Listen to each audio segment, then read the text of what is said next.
Series में आगे देखेंगे। ये हमारा क्वेश्चन नंबर 8वां था। क्वेश्चन की सीरीज हमने आप लोगों को क्वेश्चन की फोटो कापी उसमें डाउनलोड की थी, उसमें क्वेश्चन नंबर 8वां आप देखें।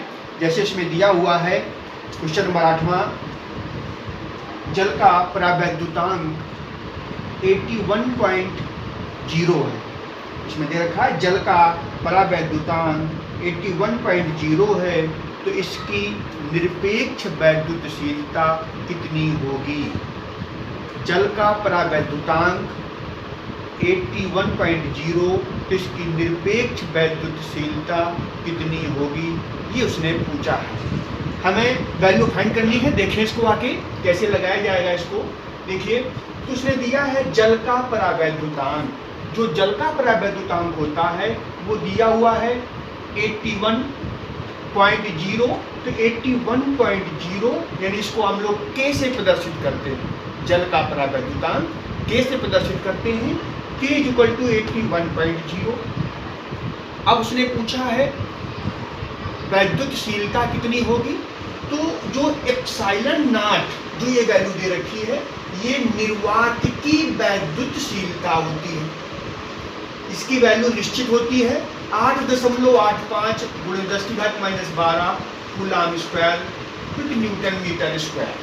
और जो एप्सिलॉन, इसको हम लोग कहते हैं एप्सिलॉन, इसमें नॉट नहीं लगा है।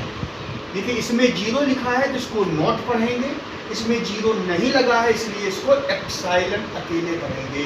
यानी ये हमारी पदार्थ की वैद्युतशीलता होती है। यानी इसमें यहाँ पर देखिए ये नॉट लग गया, इसको नॉट पढ़ा तो ये निर्वात की वैद्युतशीलता और ये पदार्थ की वैद्युतशीलता। यानी permeability of the substance, permeability of the vacuum, ये हमारी निर्वात की हो गई और ये पदार्थ की। ये हमारा फार्मूला हम लोगों ने पुटअप किया। जब थ्योरी वाला क्लास हम लोगों ने पढ़ा था उसमें फार्मूला आया था ये हमारा K = ε/ε0। इसमें वैल्यू पुटअप कर दी और पुटअप करके यहाँ से एप्सिलॉन की वैल्यू हम लोगों ने निकाल दी। इसका इसमें मल्टीप्लाई कराया, मल्टीप्लाई कराने पर ये हमारा आ गया। अप्रॉक्सीमेटली में हम लोगों ने ले लिया, लगभग भी इसको लिया और ये हमारा एप्सिलॉन का मान निकल के आ गया। क्वेश्चन नंबर 8वां ये आपका सॉल्व हो गया। इसी सीरीज में हम लोग दूसरा क्वेश्चन नंबर देखें। क्वेश्चन नंबर 12 इसमें दिया था। क्वेश्चन नंबर 12 को देखेंगे। क्वेश्चन नंबर 12 में क्या दे रखा है इसको देखें, अपनी सीरीज में देखें। जो बुक में हमने फोटो कापी आपको दी थी उसमें क्वेश्चन नंबर 12 लिखा हुआ था।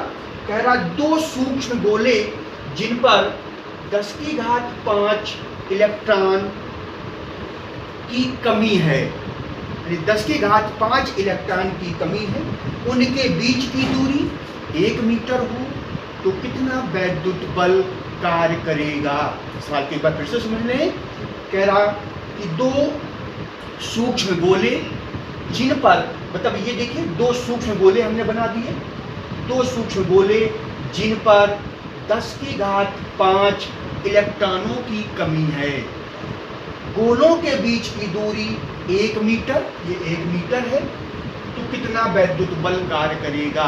ये वैद्युत बल कितना कार्य करेगा ये हमको फाइंड करना है। हम लोगों ने वैल्यू लिख ली। क्या क्या वैल्यू दे रखी थी। कह रहा 10⁵5 इलेक्ट्रॉनों की कमी हो गई है, यानी कमी हुई है ना। हमने पिछली कक्षा में आपको बताया था जब पिछली क्लास हुई थी कि कमी का और अधिकता से कैसे हम लोग धनावेश और ऋणावेश को फाइंड कर लेते हैं। कह रहा 10⁵5 इलेक्ट्रॉनों की कमी होती है, दूरी का मान दिया है 1 मीटर, बल हमको फाइंड करना है। ई इलेक्ट्रॉन का आवेश फिक्स होता है जो उसने दिया। सबसे पहले हम लोगों ने तो उस जो सूक्ष्म गोले हैं उन पर कितना आवेश होगा उसको निकाल लिया। Q1 Ne, N की वैल्यू हमारी होगी 10⁵5, E की वैल्यू हो गई ये, इसको मल्टीप्लाई करा दिया, ये हमारा Q1 का वैल्यू निकल के आ गया। और Q1 और Q2 दोनों इक्वल हैं इसलिए बराबर कर दिया। डायग्राम में इनको देखो दिखाया हमने Q1 Q2 को। ये हमारा कूलाम के नियम के अनुसार 2 पिंडों के बीच की दूरी हमको निकालनी है, इसलिए कूलाम का नियम का सूत्र इसमें लगाया। तो 1/4πε0 Q1 Q2/r², ये इसमें लगा दिया। देखिए वैल्यू पुटअप कर दी 1/4πε0 की ये वैल्यू 9 × 10⁹ फिक्स होती है। ये स्थिर रहती है, ये कभी परिवर्तित नहीं होती। ये Q1 की वैल्यू पुटअप की, ये Q2 की वैल्यू पुटअप की, ये R की वैल्यू पुटअप की, इनका मल्टीप्लाई कराया, इन दोनों संख्याओं का मल्टीप्लाई कराया, 2.56 आया। पावर से पावर का कराया, ये हमारा हुआ, पावर को इनको दोनों को ऐड किया, 9 उससे सब्ट्रैक्ट कर दिया, ये हमारा आ गया निकल के। देखिए इन दोनों को जोड़ेंगे, इसको घटाएंगे, इसका मल्टीप्लाई किया, इतना आया, 9 का मल्टीप्लाई इसमें किया, 1 का स्क्वायर करेंगे 1, अब 9 का इसका मल्टीप्लाई करा दिया, इतना आ गया, 1 से डिवाइड किया, कोई परिवर्तन नहीं होगा, ये संख्या आ गई। और इसका पॉइंट एक घात कम कर दी, दशमलव आगे बढ़ा दिया, ये हमारा बल निकल के आ गया। इस प्रकार से ये क्वेश्चन नंबर 12 पूरा सॉल्व हो जाता है। ठीक बच्चों, अब अपने कमेंट इसमें और आगे कोई कमेंट हो, अपने कमेंट जरूर दें हमको, सब्सक्राइब करें।